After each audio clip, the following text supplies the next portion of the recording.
Kita akan bersama-sama belajar kebenaran firman Tuhan. Tema yang akan kita bahas yaitu bisikan pengharapan. Dan mari kita melihat bersama dari Matius pasal yang pertama, ayat pertama hingga ayat 17. Saudara, bolehkah saya mengajak setiap kita untuk membaca berganti-gantian?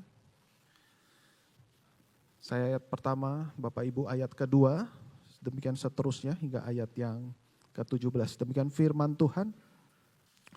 Inilah silsilah Yesus Kristus, anak Daud, anak Abraham.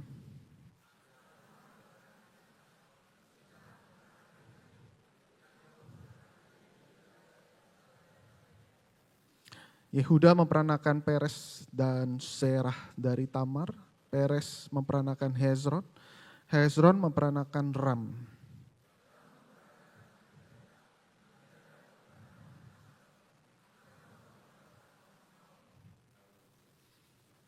Salmon memperanakan Boas dari Rahab.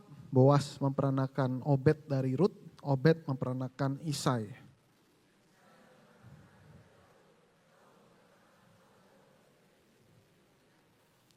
Salomo memperanakan Rehabeam. Rehabeam memperanakan Abia. Abia memperanakan Asa.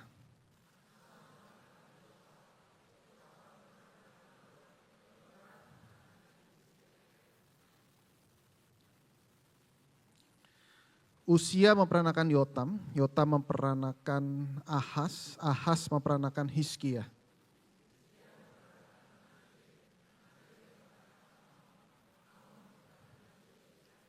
Yosia memperanakan Yekonya dan saudara-saudaranya pada waktu pembuangan ke Babel.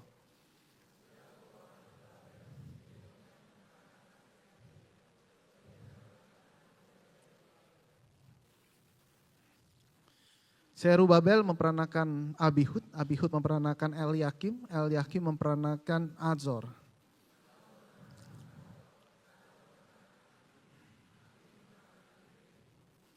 Eliud memperanakan Eleasar, Eleasar memperanakan Matan, Matan memperanakan Yakub.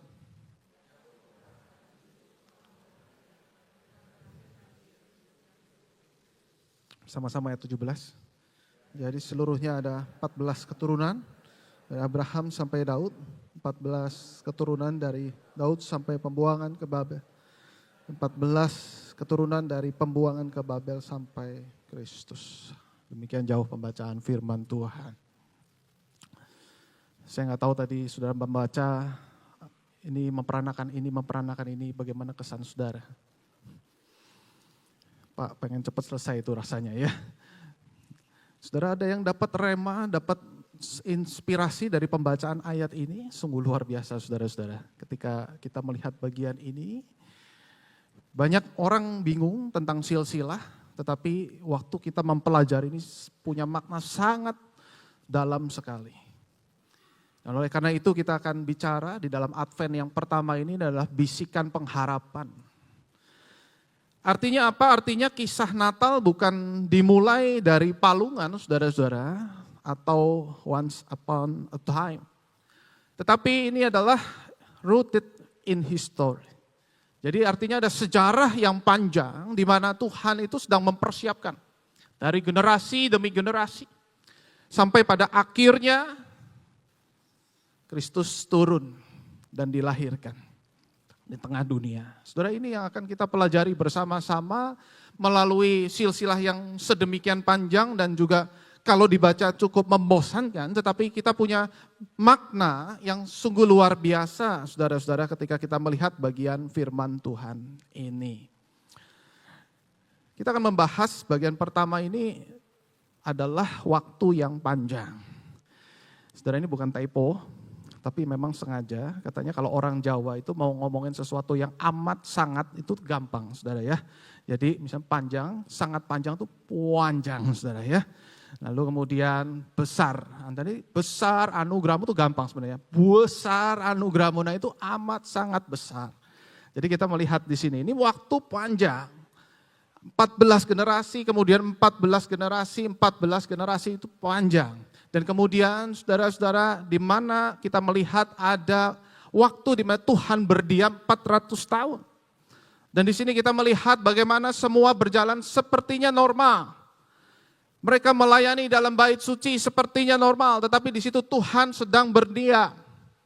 Dan di sini saudara-saudara bagaimana Allah kemudian berfirman, Allah berinisiatif, tetapi bukan once upon a time.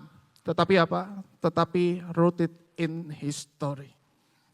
Saudara, kalau kita melihat di dalam Kejadian 3 ayat 15, ini Injil yang pertama kali, di mana Allah membisikkan pengharapan yang pertama, saudara-saudara.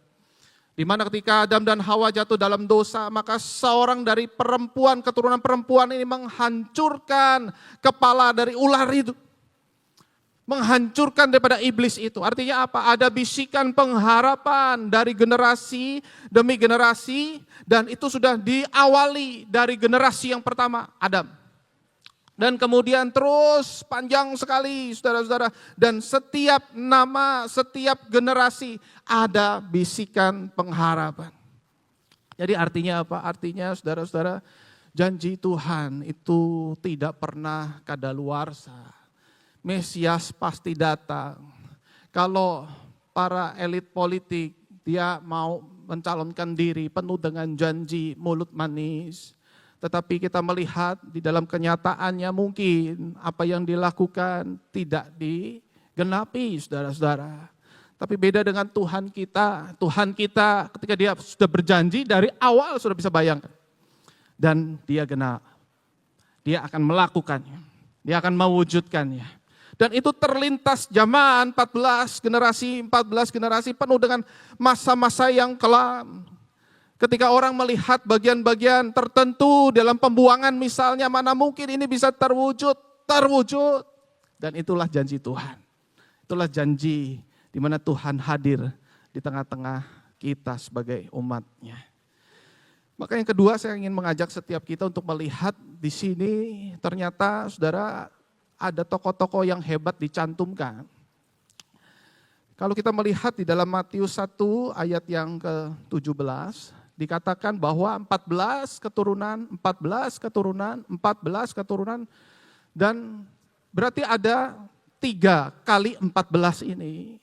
Berarti ini menggambarkan bagaimana sejarah bangsa Israel. Ada 14 generasi, gampang kita mengingatnya. Nah, si penulis Injil Matius ini sengaja, saudara pakai kata 14. Bagi kita bingung, apa maksudnya ya. Dan kemudian kita mulai memikirkan angka baik barangkali, angka yang membawa keberuntungan. Bukan itu saudara-saudara.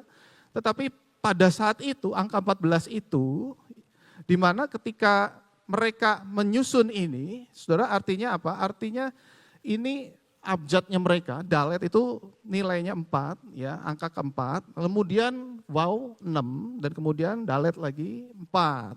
4 tambah 6, 10 tambah 4, 14. Nah maksudnya DWD apa? David. Jadi memang mengacu kepada sosok satu nama, di mana dalam silsilah ini namanya yang paling disebut, paling sering siapa? Daud. Ini tokoh yang hebat, tokoh di mana ketika umat Israel mendengar nama ini, wow ini luar biasa. Ini bukan sembarang nama. Ini nama di mana semua orang Israel keturunannya pasti tahu nama ini. Dan di sini saudara-saudara kita melihat dalam ayat yang pertama langsung jelas. Inilah silsilah Yesus Kristus, anak Daud. Langsung. Dan oleh sebab itu, saudara-saudara kita melihat di bagian 2 Samuel, saudara, kenapa Daud itu yang disebut, bukan Saul. Jelas di sini dikatakan, tetapi kasih setiaku tidak akan hilang daripadanya. Maksud daripada Daud. Seperti yang kuhilangkan daripada Saul yang telah kujauhkan dari hadapan. Ini jelas kenapa Saul tidak masuk, tapi Daud yang masuk. Karena memang Tuhan sendiri. Tuhan sendiri dalam 2 Samuel ini yang berfirman seperti ini. Bukan Saul tapi engkau Daud, keturunanmu, kerajaanmu akan kokoh selama-lamanya. Kita lihat di dalam ayat yang ke-16, keluarga kerajaanmu akan kokoh untuk selama-lamanya di hadapanku, tahtamu akan kokoh untuk selama-lamanya. Pada saat itu, saudara-saudara, kita tahu sejarahnya. Yang terjadi apa? Yang terjadi adalah setelah Daud, Salomo, kemudian kerajaan Israel terpecah menjadi dua, utara dan selatan. Ya, kemudian mereka dijajah. Kita tahu habis itu mereka hancur, yang atas Israel itu oleh Asyur, yang bawah dijajah Babilonia, dibuang. Dan kemudian mereka betul-betul memasuki masa kelam.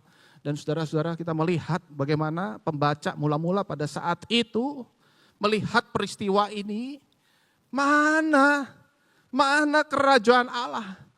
Di mana kerajaan Allah? Tetapi waktu melihat bagian silsilah ini, mereka langsung membaca anak Daud. Wah, anak Daud. Ini yang kita tunggu-tunggu. Ini yang kita nanti-nantikan. Ini kerajaan Allah. Ini kerajaan Allah yang sudah didengung-dengungkan pada saat itu. Yang sekarang Allah sepertinya sudah berdiam. Kita sudah hopeless, kita sudah frustrasi. Kita sudah tidak lagi memikirkan akan hal ini, tetapi muncul lagi di sini. Oh saudara, ini luar biasa. Jadi kita melihat saudara-saudara bagaimana pada saat itu hati, pikiran pada orang-orang Yahudi pada saat itu. Mereka sedang mendambakan kerajaan Allah. Dan di sini Tuhan menyatakan firman-Nya, Tuhan menggenapinya. Dan kita melihat saudara, bukan hanya anak Daud, tetapi juga dikatakan Yesus ini anak Abraham. Wow, siapa yang gak kenal Abraham? Bagi orang Israel, Daud itu sudah tokoh yang besar. Tetapi Abraham itu lebih awal daripada Daud. Dan kita lihat Kejadian 17 ayat 8. Kepadamu dan kepada keturunanmu akan kuberikan negeri ini yang kau diami sebagai orang asing. Yakni seluruh tanah Kanaan akan kuberikan menjadi milikmu untuk selama-lamanya. Dan aku akan menjadi Allah mereka. Dalam bagian sebelumnya Abraham dipanggil oleh Tuhan untuk menjadi bangsa yang besar. Keturunannya akan menjadi keturunan yang sangat besar, menjadi bangsa yang besar yang memberkati bangsa-bangsa yang lain. Wow, ini luar biasa saudara-saudara. Dan ketika mereka melihat Yesus Kristus anak Daud, wah tambah lagi anak Abraham. Saudara-saudara, di sini mereka mendapatkan pengharapan. Yang tadinya imannya lemah, di sini mulai ada bisikan pengharapan. Ini dia waktunya. Ini dia suatu pengharapan yang baru. Ini dia era yang baru, yang lama telah berlalu. Dan disitulah Roh Kudus mulai berbisik. Tuhan sudah berbisik pada umatnya. Dan disinilah saudara-saudara melalui silsilah Tuhan berbisik di dalam pengharapan. Melalui zaman ke zaman. Nah, tetapi kita melihat di dalam bagian selanjutnya di sini ya ada tokoh-tokoh kontroversial. Ada tokoh yang hebat, tetapi juga kalau kita perhatikan ada tokoh kontroversi. Saudara, maksudnya bagaimana? Ketika kita melihat di dalam bagian ayat yang ketiga. Yehuda memperanakan Peres dan Serah dari Tamar. Bagi kita mungkin maksudnya apa? Tapi bagi orang Yahudi ini sangat-sangat membuat mereka mengulangi masa kelam dan melihat sisi gelap daripada orang yang satu ini. Saudara, Yehuda itu punya anak namanya Sebelumnya ya dia menikah dengan perempuan Kana. Dan bagi orang Israel ini suatu pelanggaran hukum yang berat. Tapi dia nekat. Ya, kalau kita perhatikan di dalam Kejadian 38 dia berpisah dengan saudara-saudaranya mengemas-ngemas barang. Jadi enaknya dia pergi. Dan kita tahu saudara-saudara, sebelumnya apa yang terjadi? Dia menjual adiknya. Betul? Yusuf Dan kemudian dia ikut berbohong kepada ayahnya. Bertahun-tahun lamanya. Yakub ditipu. Itu bisa bayangkan betapa gelapnya orang yang bernama Yehuda ini. Lalu kemudian saudara-saudara punya anak jahat di mata Tuhan. Lalu kemudian anak yang kedua Onan. Lalu kemudian saudara-saudara Yehuda berkata kepada Onan, hampirilah istri kakakmu itu, kawinlah dengan dia sebagai ganti kakakmu dan bangkitkanlah keturunan bagi kakakmu. Nah ini saudara-saudara, Tamar adalah istri daripada lalu kemudian ketika suami meninggal, ini namanya aturan Levirat atau adat Levirat, di mana ketika salah seorang meninggal itu diganti dengan saudara kandungnya. Kenapa? Karena zaman dulu namanya janda itu untuk hidup dan menghasilkan keturunan itu sangat dibutuhkan. Berbeda dengan janda di zaman sekarang, saudara-saudara, mereka sudah bisa bekerja dan beraktivitas. Nah, pada saat itu saudara kondisi amat sangat berbeda, sehingga apa? Sehingga Onan ini harus ganti. Nah, apa yang dilakukan Onan? Onan tidak mau, ya, bahwa bukan ia yang empunya keturunan nanti, sebab itu setiap kali ia menghampiri istri kakaknya itu membiarkan maninya terbuang. Saudara, maksudnya apa? Dia hanya ingin menikmati tubuh daripada Tamar, tetapi tidak mau memberikan keturunan. Kenapa nggak mau berikan keturunan? Karena kalau dapat keturunan, warisannya jadi berkurang, itu loh maksudnya. Jadi ini benar-benar keluarga dengan penuh skandal. Kalau nanti dia dapat keturunan, nah ini harta warisan daripada Yehuda, ke tangan itu dong ada keturunannya. Kalau saya kan bisa dapat lebih banyak, itu loh saudara. Jadi benar-benar ini keluarga penuh skandal dan kemudian saudara apa yang terjadi? Kemudian Yehuda menahan anaknya yang ketiga yang namanya Shelah. Dikatakan tinggallah sebagai janda di rumah ayahmu sampai anakku Shelah itu besar. Sebab pikirnya apa? Jangan-jangan ia mati seperti kedua kakaknya maupun Onan itu. Enggak dikasih, saudara, takut seperti dua anaknya yang pertama itu, saudara-saudara. Nah, di sini kita melihat bahwa Yehuda nggak tahu yang salah itu sebenarnya anaknya, dikatakan yang jahat di mata Tuhan, itu dua anakmu itu. Mana salah jadi benar, mana benar jadi salah. Ini Yehuda, saudara-saudara. Lalu kemudian, saudara, apa yang terjadi? Si Tamar, dia memperjuangkan hak keadilannya, dia nyamar jadi perempuan sundal, dan kemudian dipakailah jasanya sama Yehuda. Kemudian muncul punya anak namanya Peres dan Serah. Sudah bisa perhatikan ini waktu baca ini. Ini keluarga yang seperti ini, saudara-saudara, ini penuh dengan banyak hal kekelaman, masa gelap, saudara-saudara. Masa sih orang seperti ini bisa jadi pahlawan nasionalnya orang Yahudi? Masa sih orang yang namanya Yehuda ini semua bisa menerima bahwa ini adalah pahlawan yang hebat? Kok dicatat sih di dalam silsilah Tuhan Yesus Kristus? Nah, di sini saudara kita bisa melihat bagaimana tokoh-tokoh kontroversial ini tetap masuk namanya. Ada Yakub yang menipu. Ternyata Daud yang hebat itu juga pebinor, perebut bini orang, pembunuh Uria. Sampai dikatakan namanya aja Betsheba nggak muncul, tetapi namanya siapa? Istri Uria. Seolah-olah penulis Injil Matius ini menjelaskan secara belak-belakan. Ini loh, istri Uria yang dibunuh sama Daud. Lalu kemudian Salomo yang jatuh dalam penyembahan berhala. Manasye yang memenuhi Yerusalem dengan darah orang tak bersalah. Amon yang jahat. Tamar yang terluka. Rahab yang masa lalunya kelam, saudara. Rut orang Moab. Semua, saudara, ternyata penuh dengan tokoh-tokoh yang kontroversial ini.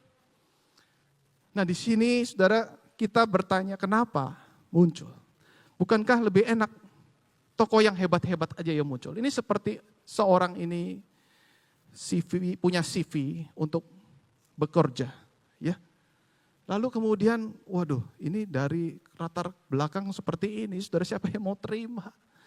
Siapa yang mau terima? Lebih bagus dari keluarga yang baik dan masa lalu yang baik.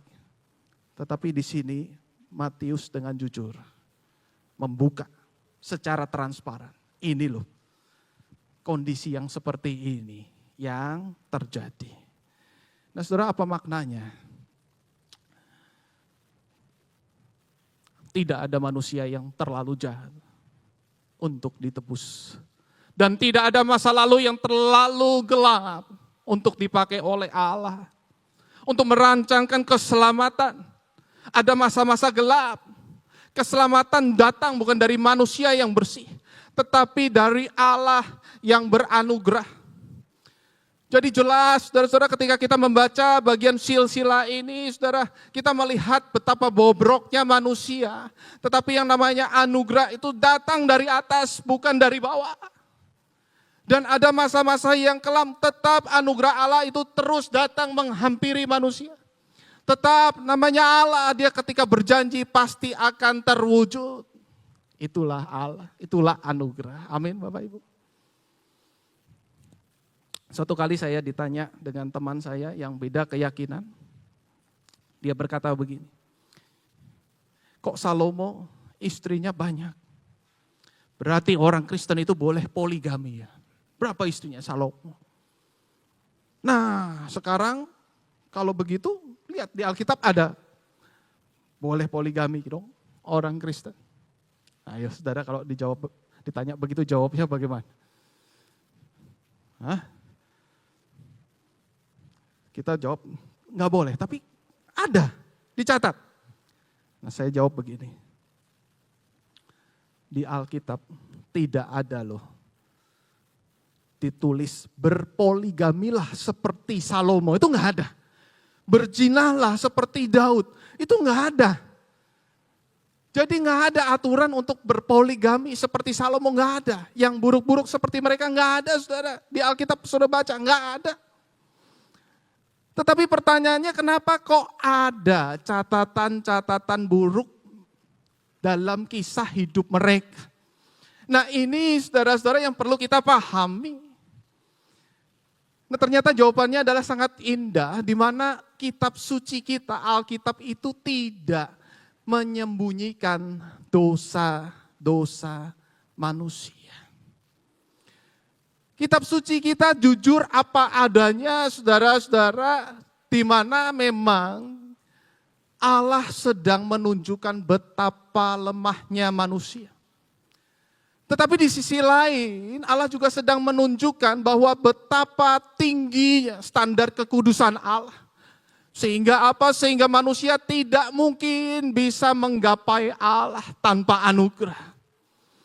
Jadi di sini saudara-saudara betapa bobroknya manusia dengan betapa sucinya Allah. Ada gap yang sangat besar yang tidak bisa ditembus. Kecuali dengan Allah mencari manusia, menjadi manusia, menyelamatkan mereka. Itulah kitab suci, itulah Alkitab. Sehingga waktu kita membaca dan kita melanjutkan bagian ini, saudara-saudara, kita melihat bagaimana kisah selanjutnya. Itu sangat kontras sekali.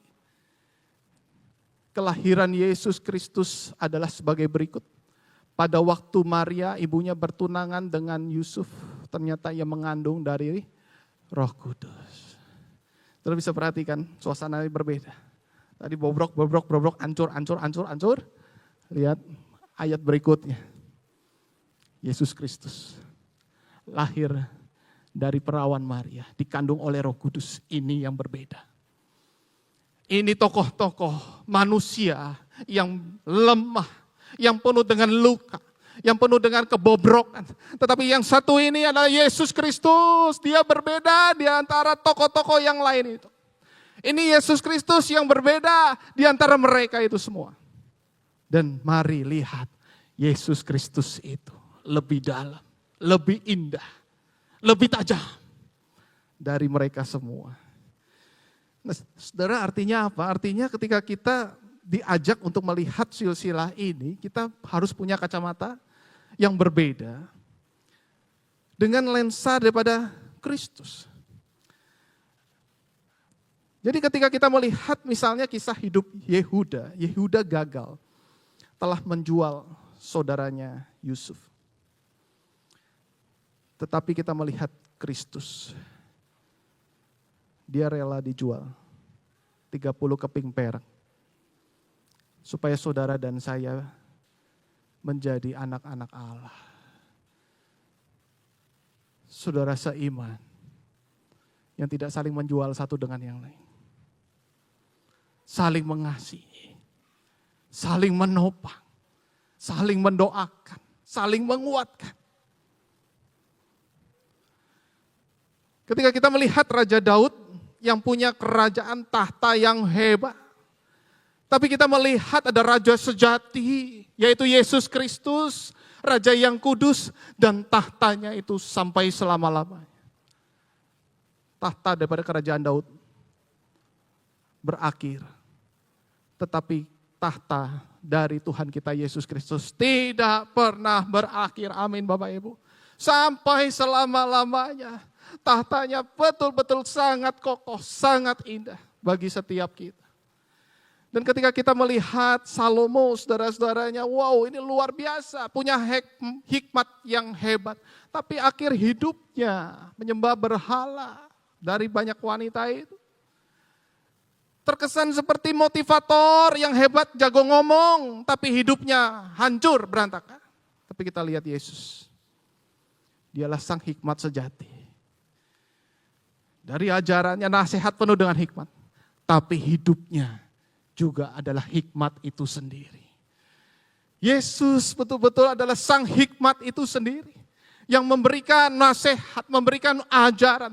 Dan hidupnya mengikuti apa yang dia katakan. Bahkan ketika kita melihat seorang yang sangat jahat. Manasye misalnya. Saudara, kalau kita perhatikan Manasye, saudara, ada loh. Jadi ini orang jahat sekali, kok masuk. Di dalam 2 Raja-Raja 21 ayat 6 dikatakan, ia mempersembahkan anaknya. Coba bayangin, tega-teganya anaknya dipersembahkan untuk kepentingan politis. Lalu yang kemudian ayat 7, ia menaruh juga patung Asyera yang telah dibuatnya dalam rumah. Walaupun sehubungan dengan rumah itu. Tuhan berfirman kepada Daud dan Salomo, dalam rumah ini aku menaruh namaku untuk selama-lamanya. Artinya apa? Artinya Tuhan ingin tidak ada berhala, tidak ada patung-patung di dalam bait suci. Hanya nama Tuhan, kehadiran Tuhan. Tetapi sengaja saudara-saudara, Manasye menaruh patung Asyera. Sudah bisa bayangin ya. Sengaja dia lakukan itu untuk melawan Tuhan. Di sini kita bisa melihat Manasye mempersembahkan anaknya untuk mempertahankan kekuasaannya. Tapi Kristus melepaskan tahtanya dari surga. Kemudian mempersembahkan dirinya sebagai anak Allah. Untuk menebus dosa kita. Manasye membawa Yehuda ke dalam kegelapan. Masuk dalam penyembahan berhala. Tapi Kristus membawa manusia dari kegelapan. Menuju terang yang ajaib. Wow. Kristus lebih indah dari siapapun juga. Ketika melihat ada orang-orang yang seperti ini, kita juga tidak mudah untuk kecewa. Karena apa? Karena memang manusia penuh dengan dosa. Ketika kita melihat dan bahkan berrelasi dengan orang-orang yang seperti ini, saudara-saudara, kita tidak mudah langsung kecewa. Aku tidak mau lagi pergi ke gereja karena penuh dengan orang-orang yang munafik seperti ini. Tetapi kita langsung melihat Kristus yang sempurna. Kristus yang sempurna. Dan saudara-saudara, kita melihat ketika tokoh-tokoh tadi sebenarnya maksud firman Tuhan bukan melihat orang lain. Tetapi firman Tuhan mengajak setiap kita. keluarga berantakan, keputusan yang salah secara moral, hati yang tersesat, masa lalu yang gelap, hidup yang frustrasi, cinta terhadap dosa, kegagalan-kegagalan. Adakah itu di dalam hidup kita?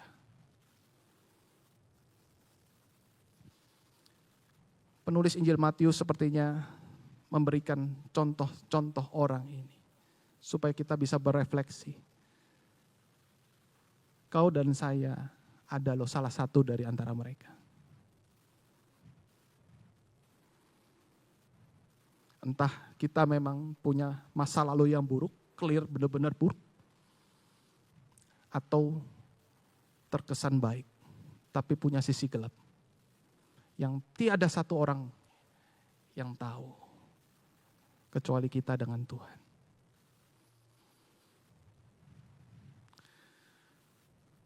Dan di sini saudara-saudara, bisikan pengharapan itu muncul. Lihat kembali kepada Kristus. Lihat kembali atas anugerah Kristus. Kau jangan menyerah. Kau jangan berputus asa. Orang-orang seperti ini, tetap janji dan pengharapan Tuhan mengalir lewat mereka. Dan lihat Kristus, satu-satunya pribadi yang tidak salah. Satu-satunya pribadi yang tidak berdosa. Dan itu akan melegakan setiap kita. Ketika kita gagal, kita tetap melihat Kristus dan diterima oleh Dia. Nah saudara, saya bersyukur ketika kita boleh merayakan Natal di sini. Dan saya merindukan, mendoakan saudara. Di momen Natal, di gereja inilah seharusnya tempat kita, hati kita hancur, dibalut kembali oleh Kristus. Di gereja tempat kita beribadah, waktu kita menaikkan pujian di sinilah saudara-saudara ada bisikan pengharapan ya Tuhan. Aku hancur Tuhan, ini sisi gelapku Tuhan. Tuhan ampuni dosa-dosaku. Aku telah menyakiti Engkau Tuhan.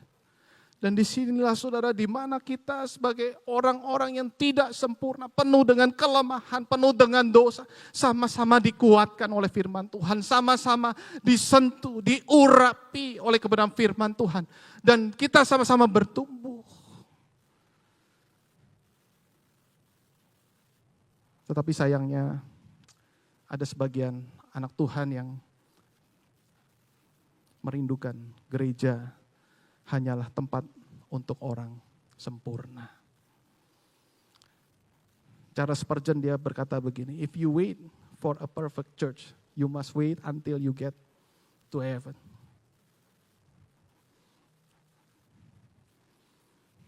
Tidak ada gereja yang sempurna. Sungguh saudara, tidak ada. Orang yang mendambakan akan hal ini akan makin kecewa dengan gereja. Keputusan bisa salah, bisa kurang berhikmat, betul. Tetapi ayo sama-sama bertumbuh, sama-sama dibentuk, sama-sama belajar dalam satu komunitas tubuh Kristus. Sama-sama. Tidak ada yang sempurna, baik yang mereka yang melayani di mimbar, yang terlihat, wow keren, saudara. Banyak kelemahan, banyak. Kalau nggak percaya nanti makin dekat sama saya makin banyak kelemahan. Tetapi orang yang tahu persis bagaimana silsilah ini muncul, dia akan melihat, betul ada banyak kelemahan, tapi kita lihat Kristus, ayo sama-sama mereka mendapatkan belas kasihan Kristus. Sama-sama kita bertumbuh di dalam anugerah dan pengampunan Kristus, itu yang benar. Saya bersyukur saudara-saudara waktu baca bagian artikel ini luar biasa. Karena apa? Ada artikel yang saya baca punya judul yang menarik, dikatakan, a healthy church is a messy church. Gereja yang sehat adalah gereja yang messy. Sudah penasaran ya? Maksudnya apa? Kok gereja sehat ini gereja yang messy? Sudah jangan salah sangka saudara ya. Jadi nanti kotor-kotorin, enggak saudara ya, bukan ya. Anyway ini bagus banget dekorasinya. Ibu-ibu KW sangat luar biasa, saya apresiasi ibu-ibu sekalian. Yang dimaksudkan tentu bukan letter luck seperti ini, tetapi ini maknanya. Gereja seharusnya menjadi kotor karena Injil menjangkau orang berdosa. Makin banyak jiwa datang, makin kotor gereja itu. Itu wajar dan sehat. Makin datang orang-orang butuh Kristus, butuh pengampunan. Saudara, pasti ini berantakan, pasti. Mereka butuh untuk dilayani, mereka butuh untuk didengarkan, saudara. Ini pasti akan membuat kestabilan gereja itu menjadi berkurang. Tetapi ini gereja sehat. Kemudian yang kedua, gereja yang sehat itu pasti akan terlihat berantakan, bukan karena gagal. Tetapi karena Roh Kudus sedang bekerja melawat mereka yang hancur hatinya. Ketika Roh Kudus bekerja menggelisahkan, saudara, seolah-olah hidup mereka menjadi berantakan. Mereka meninggalkan iman yang lama, berharap kepada iman yang baru, kepercayaan kepada Yesus Kristus, dan membuat mereka bagaimana dengan masa depan, saudara. Disinilah mereka mengalami keberantakan yang berasal dari Tuhan, berasal dari Roh. Dan hati-hati, kita juga diingatkan bahaya terbesar gereja bukan kekacauan atau mesi. Tetapi ketika ia menjadi begitu rapi dan nyaman, sehingga tidak lagi peka pada dorongan Roh Kudus.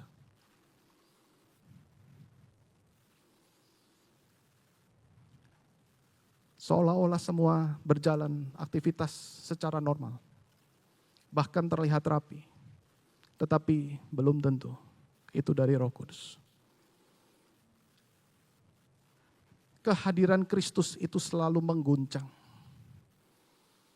Maria dan Yusuf panik ketika didatangi malaikat. Bahkan Yusuf itu diam-diam mau menceraikan Maria. Kenapa? Kaget. Betul-betul panik, gelisah. Tapi juga plus sukacita ketika dia beriman. Maria masih sangat muda, belum bersuami. Tiba-tiba dikatakan bahwa ia hamil, paniknya luar biasa. Tapi jadilah menurut perkataanmu. Zakaria lagi melayani di bait suci, datangi malaikat. Wow, ini apa? Dan dia gak percaya, akhirnya dia menjadi bisu. Semua saudara penuh dengan kepanikan, semua dengan kegelisahan. Saudara, apakah hadiran Kristus di Natal yang pertama akan menggelisahkan banyak orang? Melalui Kristus hidup orang berdosa diubahkan. Kepalsuan orang Farisi diungkapkan sehingga mereka tampak berantakan. Tetapi hari ini kalau kita bisa melihat ada banyak gereja-gereja anak-anak Tuhan merayakan Natal dengan begitu tenang dan nyaman. Natal menjadi jinak, tidak lagi menggelisahkan, tidak lagi mencari jiwa, penuh dengan lagu-lagu Natal. Yang penting ada salju dan White Christmas. Bukankah itu bertentangan dengan Natal yang pertama?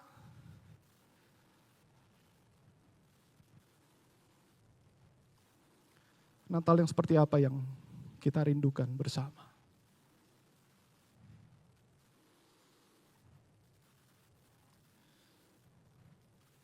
Apakah kita masih merindukan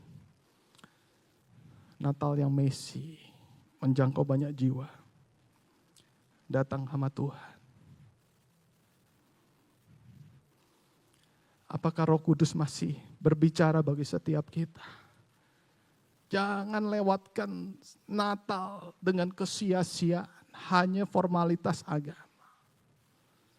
Tapi lihatlah orang-orang yang mungkin belum percaya. Keluarga kita yang masih belum percaya. Ini kesempatan bawa mereka. Jiwa-jiwa ini berharga di hadapan Tuhan. Bawa mereka di dalam Natal nanti. Berdoa mulai dari hari ini Bapak Ibu. Jangan biarkan Natal untuk diri kita sendiri. Karena Natal adalah untuk generasi demi generasi. Lintas generasi. Dan orang-orang yang tidak dianggap ternyata Tuhan panggil. Orang-orang yang penuh kontroversi ternyata Tuhan libatkan. Tuhan selamatkan mereka.